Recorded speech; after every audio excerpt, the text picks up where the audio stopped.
If you haven't heard about Anchor, it's the easiest way to make a podcast. Let me explain. It's free. There's creation tools that allow you to record and edit your podcast right from your phone or computer. Anchor will distribute your podcast for you so it can be heard on Spotify, Apple Podcasts, and many more. You can make money from your podcast with no minimum listenership. It's everything you need to make a podcast in one place. Download the free Anchor app or go to anchor.fm to get started.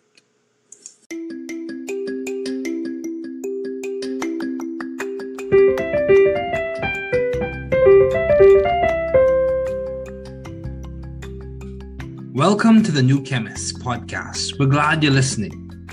Feel free to download this podcast on Spotify and Google Podcasts and other platforms. Here on the new Chemist, we discuss chemistry, which simply put is the science of change, as well as the other sciences, careers, community, research, and COVID-19. We're happy you're tuning in. My guest today is Vincent Miranda. Thanks for joining me today. It is so good to hear from you. Just briefly, I'll inform my audience about you.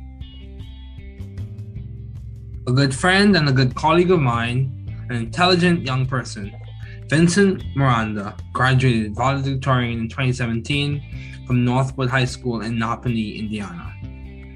Vincent Miranda graduated in the spring of 2021 from Taylor University, and he earned a Bachelor of Science degree in biochemistry. He is currently enrolled in Indiana University School of Medicine, and I'm sure he will do well, and I wish him all the best. Please welcome Vincent Miranda. Thanks, Vincent, for joining me today. It's so good to have you as a guest today on this podcast. Yeah, it's great to be here. Thanks for having me. Yeah, me and Vincent go way back. We go all the way back to 2018. Is that right? Yeah, that sounds about right. Yeah, I was just a fresh chemistry student. Yeah. Didn't know up from down. Yeah, didn't know up and down, but he knew his way around the lab. So I would say a really good friend of mine, a close friend of mine, and a really intelligent young person.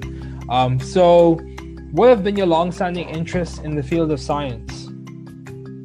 I think just starting from mainly in high school when I really took an interest to science and the different fields of science. I have always wanted to use my knowledge and what I've learned just to help others. I think everyone kind of has their niche where they just feel comfortable. And for me, that's been the field of science. And so to be able to use that, to be able to use what I learn and what I know to then impact others in a positive way, that's kind of been one thing I've really tried to do. Okay, so you're interested from your career profile. I could see you're interested in the translational aspects of science as it pertains to science impacting society. Is that correct? Yep, I would say so. Yeah, that's good. So along that line, in what way would you say have you added a creative flair to the science that you did at Taylor University?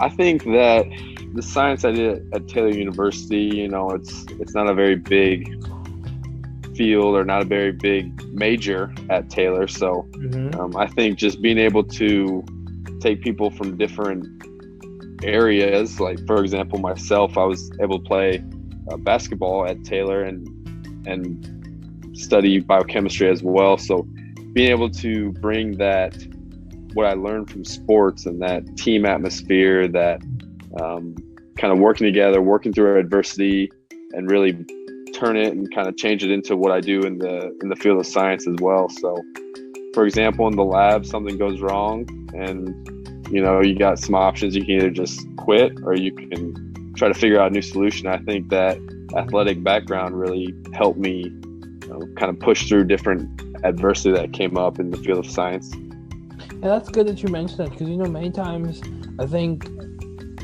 times from my personal experience, it seems as if athletics and academics are like two different spheres that people rarely show that they coincide.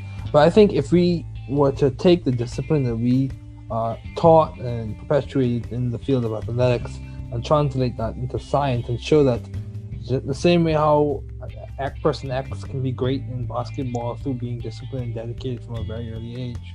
So likewise, you can be great in science if you're disciplined and dedicated and you coincide with your skills and passion from an early age. You work hard, so you can be great. But along that line, how do you maintain view of the bigger picture in your career and in your life in general? When you encounter challenges, everyone has encountered challenges at some point in their academic career. When you encounter challenges, how do you maintain view of the bigger picture? I think for me, it's just taking it day by day, especially for what I want to get into. You can really get caught up in very future focused and what's coming next and how do I prepare for this and am I ready for that? I think that can really just cause trouble in the present if you're looking so much toward the future that you forget what you're doing now. So one of the things I like to do is just make sure I'm not looking too far ahead and just going day by day and making things into smaller, more manageable tasks as opposed to things that seem unmanageable and huge. And then in addition to that, I think being able to have the correct priorities, just knowing where my career, where academics fits into my life in general. And there are things that are more important than that, even though academics is very important to me. Yeah, that's fair. So, would you say that your perspective or your stance of taking it in like day by day or in granularities and looking at the particulars of that specific day is really complemented to your success thus far? Yeah, I would say so. Like I said, it just keeps me grounded and keeps me from getting discouraged by looking at things that may seem impossible to accomplish all in one swoop. So breaking it up into those smaller things, I think, helps me stay encouraged. Yeah, that's good. You know, John Maxwell said, while others simply go through life, I will grow through it. That's my choice and I will surrender it to no one. So yeah, we do have agency and we do have the capacity to choose. And like you said, you choose daily to take things one step at a time. And I think that complements, you know, when you break a large task down into small parts, it makes it more feasible. You're able to, and also make it more manageable in terms of, I'm not dealing with this huge goal that I must achieve in this one instance. But at the same time, so just a snapshot of your career, you started off at Taylor University, a very good, I would say, high-ranking Christian university that has a really strong chemistry department. You started off there, you did basketball, and now you've matriculated. You got into Indiana University's medical school, which is a very top-notch medical school. What would you say, or how did you seek and find the right environment for you to thrive? So obviously, you were thriving at Taylor, and that complemented you of being able to get admitted into Indiana University. So how did you thrive, and how did you find that environment to thrive? Yeah, I think for me, the biggest thing is just the face-to-face personal interaction I can have with my professors, the people above me, and just so I can learn. That's how I learn best, I think, is in that face-to-face contact, that small group structure, or the one-on-one time with the professor. So being at Taylor in a department that I think we had 8 or 9 students in my graduating class in the chemistry department, it was a tight-knit group, and I could walk in any of my professors' offices pretty much at any time and be able to have that one-on-one conversation with something I'm not understanding or even something totally different. So being able to have that small class size and that family atmosphere, I think really helped me thrive. And which is another reason why I think it'll be beneficial that I'm actually at the South Bend campus for IU School of Medicine and not in Indianapolis or Bloomington. Because again, it's that smaller, we have 30 students in our class. And so I'm going to be able to have that small class size and that personal interaction again, I believe. That's good. And I hope that is the case for you.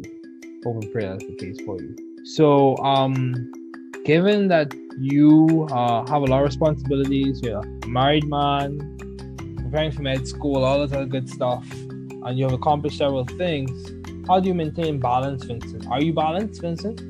Would you say that you are striving to be balanced? I think so. I'm definitely striving to be balanced, and on a day-to-day basis, sometimes you might get a little off balance, but I don't think that's anything too abnormal. So just that's another thing where I think basketball has really helped me, because in college and even before that in high school, I really had to work at, balancing my schedule, managing my time, making sure that school got done and that I was giving my best effort on the athletic field or court. So just kind of using that time management skill and things like that to make sure you have the right balance and stay grounded.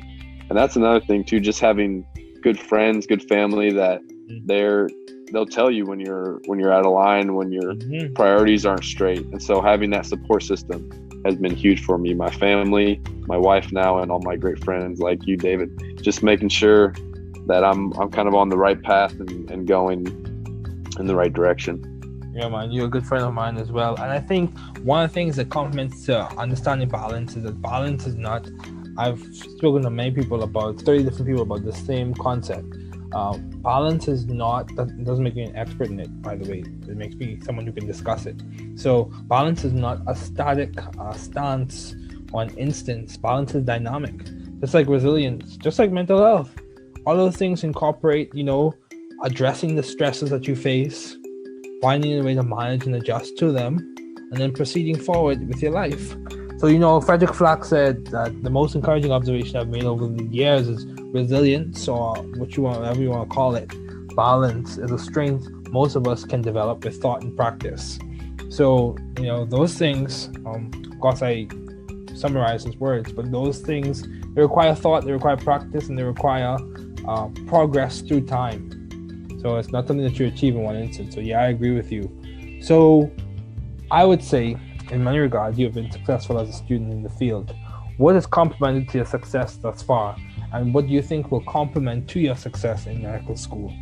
Is it a personality thing? Is it a skill set thing? Is it a knowledge and acumen thing? What would you say is that factor? Of course, both of you and I, being people of faith, we attribute our success to who we believe in. But what would you say is the factor when it comes to your practical, physical, day-to-day life as complements to your success? Yeah, I think the personality I've been able to develop just from my life experiences, being the youngest of 3 boys, and then being in athletics all growing up, and then just the support system I have from my family. All those things kind of molded me into who I am today, someone who's willing to take chances, willing to have those hard conversations and push through adversity. And then just being able to, I think one thing that'll help me going forward, there's a lot of people maybe that are in the sense of book smart, much smarter than I am. But I feel like with the experience I've had, the jobs I've been able to work, the shadowing opportunities I've had, I've been able to kind of witness and see what it takes to be successful in the field of medicine. And so all those different things I think have set me up pretty well for going forward in this field. So another things that I've heard people mention as I've interviewed them is the use of Anki, the use of Sketchy, the use of Picmonic. All of those are platforms and software that allow for reinforcing your learning in medical school. So how have you maintained vision and teamwork in your environment while at Taylor, and even in your personal life? How do you maintain vision and teamwork? I think kind of sometimes you have to really stop and swallow your pride, because being a good student, and sometimes things do go your way, and at those moments you can't get too proud and think that you can do this all on your own, and I don't need God, I don't need any other people around me, I'm doing this all on my own. And whenever you start to teeter to that thought process, I think it's when, like I said before, you have a good support system that says, wait a second, you didn't get here all on your own, you have a good support system with you, and you don't want to ruin that, and just making sure that you're not too proud to ask for help sometimes.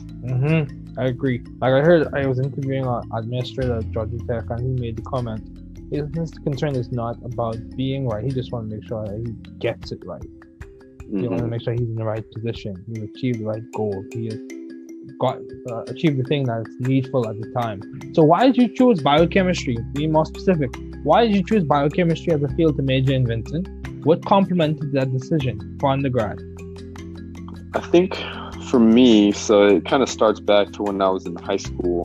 Okay. Really, I had a great chemistry teacher and really enjoyed learning about the sciences. And then after that, I was able to shadow, or I had an internship at a hospital my senior year of high school, and kind of got to see the different parts of medicine. So I was thinking, what can I do? Where can I go to integrate this chemistry, these sciences that I love so much, as well as the field of medicine that I love so much? And so then that's kind of when I settled on biochemistry as opposed to a biology major, which a lot of pre-med students are, or just a chemistry straight up. So I really thought that by doing biochemistry, I could integrate those things that I loved respectively and kind of go from there. Okay, that's good. So why medicine? I'm sure you got this question before, so I'd like to hear why did you choose medicine, Vincent? Why medicine? I think one of the big things that kind of led me into medicine was just some experiences I had when I was younger. I was able to see my grandfather kind of go through the digression of dementia when I was probably 8 or 9. And so that was kind of one of the first things that really interested me in medicine. Obviously, at the time, I was mourning, and it wasn't easy for my family to watch that happen. But looking back on it, I think that's one thing that maybe even subconsciously really triggered me to have an inkling towards the field of medicine. And then, like I said, I knew I had a kind of an idea that I wanted to go into medicine. I thought maybe in high school, maybe I'd go work in a lab, something to do with chemistry. And then I had that internship where I was able to spend some time in the operating room, in the emergency room, radiology, all different aspects of the hospital. And at that point, it kind of solidified, this is something I'd like to do. I'd like to use what I know about chemistry and science and use it in this field of medicine to then help people. Yeah, I agree. So what specialty are you leaning towards? If you were able to pick one today, you had finished medical school and you developed the acumen with a skilled medical student that you will be, hopefully and prayerfully. What specialty would you choose today? I'm just curious. Yeah, I think if I had to choose something today, I'm really open into whatever when I go through my rotations sparks my interest. But if I had to pick something now, I think I would pick neurology. Okay. Just on the fact that I really am infatuated with the brain and how complex it is and everything that's going on there. I actually started out at Taylor with a psych minor, but then dropped that because I wasn't able to. It was just going to be a workload I wasn't willing to commit to adding that minor. So then I was able to take some psychology classes, and again, it just blew my mind, just the complexity of the human brain and how there's so many things that we don't know about it, and so many diseases that right now don't have any cures or anything like that. And I think it's a field that there's a high supply or high demand, and I'm hoping I can help with my future colleagues to meet that demand. That's fair. It's good that it worked out, eh? Yeah. work together for good. Roman 28. Yep. But do you have any advice to those wanting to pursue the field that you're currently studying in? That you're about to embark in, and the field that you studied in. Yeah, I would say just get as much real world experience as possible to really know, because you don't know. You may have an idea, you think, oh yeah, I'll like this sounds interesting, but until you really kind of get your hands dirty and have that experience. For me, it was like I interned at the hospital, and then a couple years later I worked as a nursing assistant at that same hospital. And so that aspect of it, you're able to see the almost the bottom of the totem pole in the medical field on your way to hopefully one day the top of the totem pole as a doctor. But really, it's kind of wrong, I guess I would say, to see it as a totem pole. I think it's a more progression. A progression, yeah. It's people all working together. You need everyone on board, from the nursing assistants all the way to the top physicians. You need everybody on board, thinking the same way, using that teamwork to do what's ultimately best for the patient. And so then I did that, and this past year or so I've been able to work at our county jail in the medical department and be able to have that experience. And I think all these different experiences and just being thrown into the fire in the medical field has really solidified my passion for medicine. And so I would say people coming in thinking they might want to do medicine, just put yourself in the shoes of a medical professional and really give it a try. Yeah, that's fair. So, what has been some of the most beneficial advice that you have received? Some of the most beneficial advice you have received to date? I think that one thing for me, I was able to shadow a doctor or a physician here around my hometown, and what he said to me was that the process of taking the MCAT and preparing for medical school, things like that, that's the hard part. Once you get in, you're a good student. You're obviously a good student if you got in. So you can kind of breathe or take a breath of relief when that happens. So just making sure that you're not getting overwhelmed, you're not getting too anxious or worked up for the school, and just kind of, like I said before, taking it day by day. Yeah, that's fair. That's very good. Anyway, Vincent, thanks so much for joining me today. It was definitely a pleasure to have you on as a guest and a good friend of mine. Absolutely. Thanks for listening. We're glad you were able to tune into this podcast.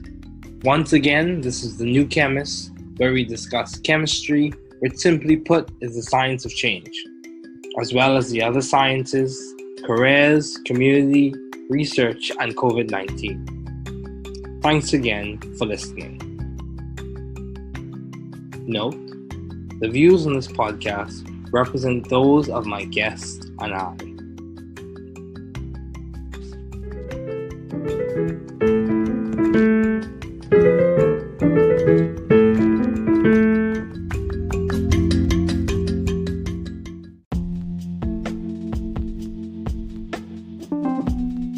Welcome to Chemistry as a Dialogue.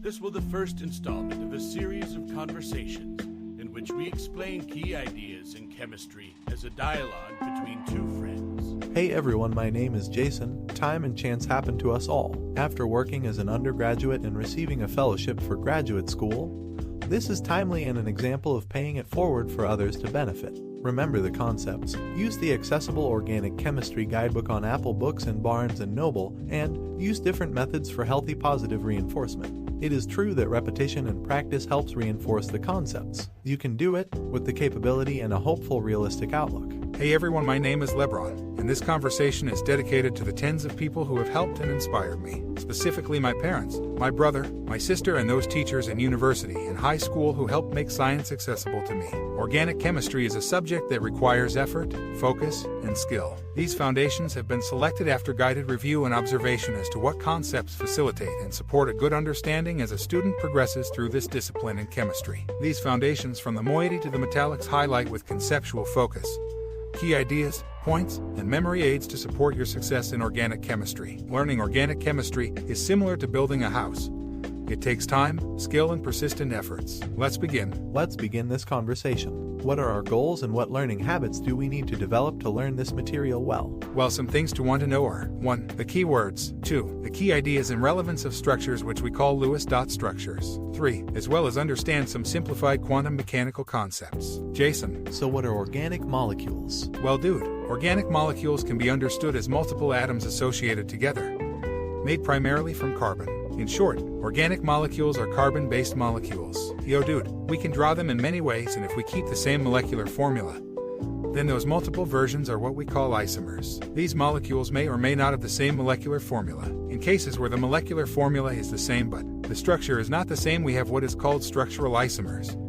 The constitution or connectivity is not the same, we have what is called constitutional isomers. And if the arrangement in 3D space is not the same, we have what is called stereoisomers. I have heard of stereoisomers, especially when my friends talk about medicines. Something about some R and S anyways. Are there subclasses of stereoisomers? Yeah, there are optical isomers, which are molecules that rotate light differently, and their mirror images are what we call non-superposable, which is a fancy way of saying when they are placed on top of each other like a pair of someone's hands, they don't match up perfectly. And bro, as you were talking about, enantiomers are normally designated by R or S, which stands for rectus or sinister. Wow, this is cool. So are there other types of stereoisomers? Lebron. Yeah, also there are geometric isomers, which are molecules that have non-identical mirror images. Yeah, dude, it's like you looked in a mirror, but saw something that not the same as yourself. Added to that, in chemistry we have double bonds, and the way the atoms are arranged around the double bond, it is different for each isomers. We again in our fancy organic chemistry language call that either cis or trans. Hold on, wait, can organic molecules can be linear? Lebron, let me get my model kit, since it helps with this. If you have used your kit or gumdrops and toothpicks to build carbon dioxide, one flavor for carbon and one flavor for oxygen. So 2 oxygens and 1 carbon, the molecule is linear. Well, buddy, other linear molecules are triple bonded, one named acetylene. Let's keep using the gumdrops. We can have the atoms all in a plane, but like a triangle, or we say, trigonal. Okay, tell me more. Molecules such as formaldehyde is trigonal planar, and this compound is used in clinical settings. I think I understand. Molecules can have arrangements in 3D space such as methane, which is found in natural gas, and exists as a tetrahedral molecule. Correct. Let's keep the cognitive train running. You can also at home practice with computer software such as ChemDraw or Word. So what the importance of the structure of 3D molecules? So let me tell a story. A long time back, there was this guy named Gilbert Lewis. He did a lot of hard work that we use today to note the positions of particles we call electrons. Other smart guys such as Gillespie and Nyholm also did significant work which gave us the set of ideas we call VSEPR. Say what? Lebron, just hold on a minute. Let's get some more gumdrops. Yeah, let me grab my flashcards and my computer to make my Anki deck. Active recall, let's go. Ahoy, good job. As I was saying, the structure of 3D molecules can be seen using good Lewis dot structures. And we call the combo of Lewis and other scientist ideas VSEPR, which helps us predict or have an idea before experiments what the likely structure of the molecule can be. However, watch out, these ideas are not perfect. We talk later about this, but some bond angles are slightly different than expected, and we have to adjust our ideas with some quantum theory. Okay, cool. Let me recap before we move on. 1. Some keyword are molecules, which is basically a fancy way of saying substances made of multiple atoms. Compounds, which has multiple atoms which are different. Isomers, which are like the science version of family. We are basically the same, but there is some difference. What did I forget? You forgot the skill that needs gumdrops. VSEPR. Oh yeah, that is the theory that allows us to have a possible idea of what the molecule's structure in 3D is, right? Correct. Also remember, electrons are what we want to keep as far as possible, since our buddy Coulomb taught us, like repel and opposites attract. Lebron. Also there is the mixing of orbital flavors, which we call hybridization, a mathematical mixing, and depending of the shape we see a different combo or orbitals. Linear sp, trigonal planar sp2, tetrahedral sp3, and other shapes you can check on internet. Just keep the basic idea in mind, which is geometry and orbitals are related. Some homework for you today. Questions. 1. What is organic chemistry and what is the historical origin of it? 2. What is one class of organic compounds? 3. What are 3 different types of isomers? 4. Explain the valence bond theory in general simple terms. 5. What is one molecular example where valence bond theory does not accurately explain what occurs in molecules? 6. What are the hybridization of the carbon atoms in acetonitrile? 7. What are the designations of sigma and pi for the bonds in acetonitrile?